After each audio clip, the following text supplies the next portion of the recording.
رمضان سے 1 یا 2 دن پہلے تو روزہ نہیں رکھو، اوکے، لیکن اجازت کس کو دی؟ 15 شعبان کے بعد نفلی روزے رکھنا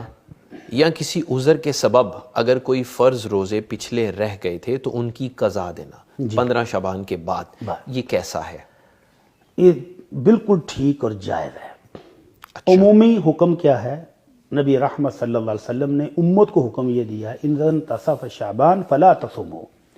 جب شعبان نصف ہو جائے، 15 دن ہو جائیں تو اس کے بعد نفلی روزے نہیں رکھو۔ اور ایک روایت میں خاص طور پر کہا کہ لا تقدموا بشہر رمضان بصیام قبلہ بیوم او یومین،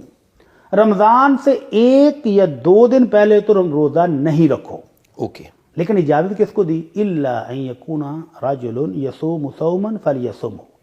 ایک بندے کی روٹین ہے کہ وہ ہر مہینے سوموار اور جمعرات کو روزہ رکھتا ہے، اور وہ اگر اس تو 15 شعبان کے بعد جب بھی جمعرات سوموار آئے گی 2-4 کو آئیں گی نا تو وہ رکھ سکتا ہے۔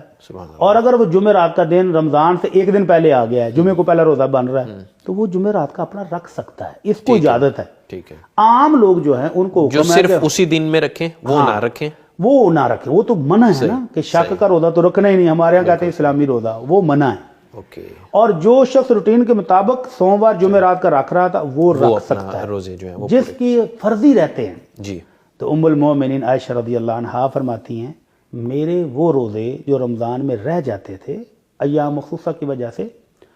تو سارا سال نبی رحمت صلی اللہ علیہ وسلم کی خدمت کی وجہ سے میں وہ نہیں رکھ پاتی تھی، اچھا، اور جب شعبان آتا ہے تو اللہ کے نبی بھی کثرت سے روزے رکھتے تھے، تو وہ قضا میں شعبان میں پوری کرتی تھی۔ تو جس کے فرضی رہتے ہیں اس نے رمضان سے پہلے رکھنے ہیں، صحیح، تو اگر وہ پہلے 15 دن میں پورے نہیں کر پایا تو وہ دوسرے 15 دنوں میں بھی اس کے فرضی ہیں وہ پورے کر لے۔ جی بہتر، جی تو بہتر، خلاصہ یہ ہوا